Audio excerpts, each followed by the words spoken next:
അല്ലാഹുവേ ഞങ്ങളെ സ്വീകരിക്കണേ റബ്ബേ.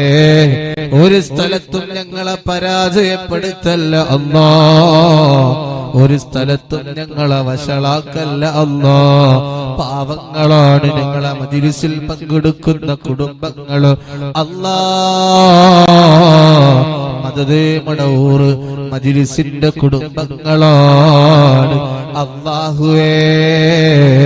ഞങ്ങളെ എല്ലാ പ്രയാസങ്ങളും മാറ്റിത്തരണേ അല്ലാ, എല്ലാ ബുദ്ധിമുട്ടുകളും മാറ്റിത്തരണേ അല്ലാ, എല്ലാ ഫിത്ന ഫസാദുകളിൽ നിന്ന് കാവൽ നൽകണേ അല്ലാ.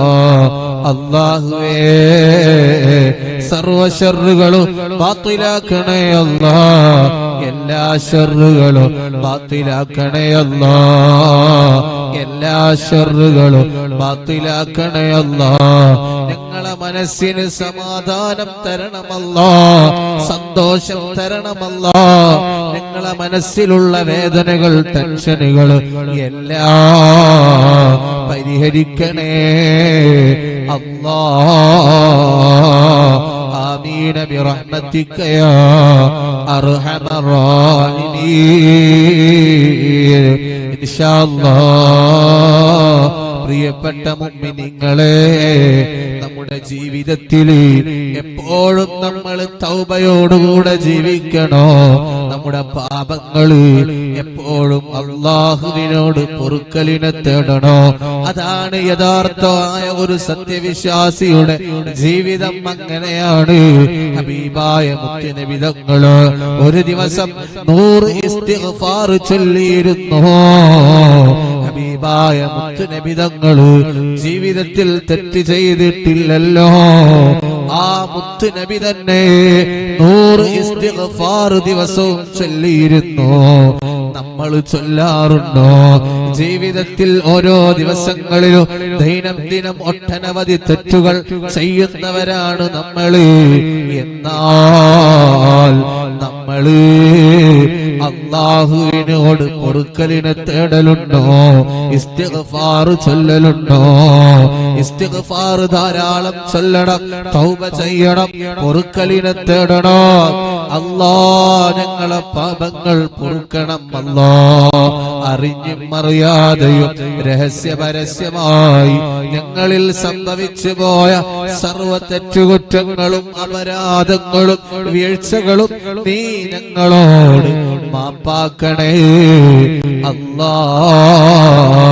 നീ ഞങ്ങളോട് മാപ്പാക്കണേ അല്ലാ. നീ ഞങ്ങളോട് മാപ്പാക്കണേ അല്ലാ.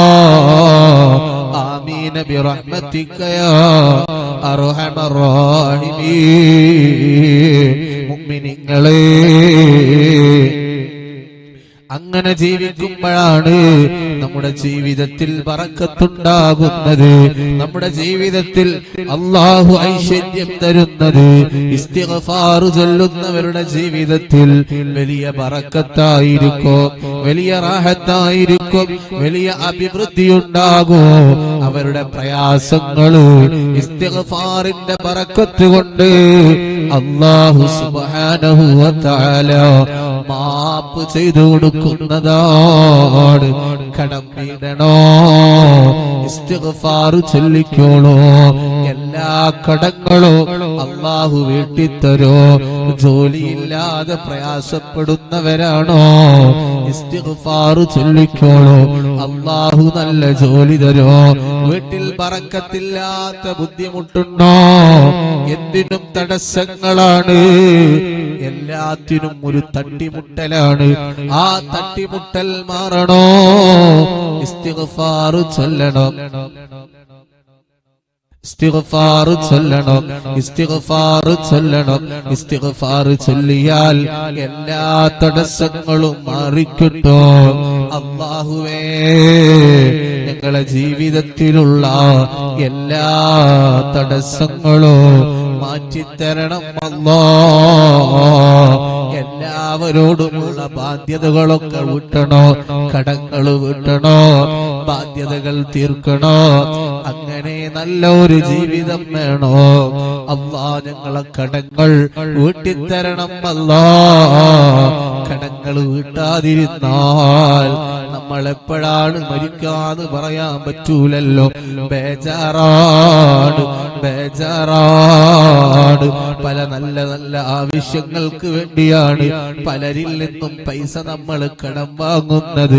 പക്ഷേ തിരിച്ചു കൊടുക്കാൻ കഴിയാതെ ബുദ്ധിമുട്ടുന്ന എത്രയോ ആളുകളുണ്ട്. അല്ലാ, ഞങ്ങളെ കടങ്ങൾ വീട്ടിത്തരണം അല്ലാ. അതേ മദീനത്തെ പള്ളിയിലേക്ക് ഒരു ജനാസ കൊണ്ടുവരികയാണ്. സ്വഹാബത്ത് മുഴുവനും ഹബീബായ മുത്തുനബി തങ്ങളോട് ജനാസ നിസ്കാരത്തിന്, മയ്യത്ത് നിസ്കാരത്തിന് നേതൃത്വം കൊടുക്കാൻ വേണ്ടി ഇമാം നിൽക്കാൻ ആവശ്യപ്പെട്ടപ്പോ ഹബീബായ തങ്ങൾ പറയുന്നു, ഇല്ല, ഞാൻ ആ മയ്യത്തിന്റെ ജനാസ നിസ്കാരത്തിന്, മയ്യത്ത് നിസ്കാരത്തിന് ഇമാമത്ത് നിൽക്കില്ല. കടമുള്ള മയ്യത്തായിരുന്നു, കടം വീടാതെ ഞാൻ ആ മയ്യത്ത് നിസ്കാരത്തിന് ഇമാമ് നിൽക്കൂല എന്ന് ഹബീബ് റസൂലുള്ളാഹ് സ്വല്ലല്ലാഹു അലൈഹി വസല്ലം കടത്തോടുകൂടെ മരണപ്പെട്ടാൽ അത് വലിയ നഷ്ടമാണ്. അതേ ഇമാമ് നിൽക്കാൻ മുത്തുനബി തയ്യാറാകുന്നില്ല. സ്വഹാബത്തിനോട് ചോദിച്ചു, ആരാണ് ഈ മയ്യത്തിന്റെ കടം ഏറ്റെടുക്കുക? ആരെങ്കിലും ഏറ്റെടുത്താൽ ഞാൻ മയ്യത്ത് നിസ്കാരത്തിന്റെ ഇമാമത്ത് നിൽക്കോ?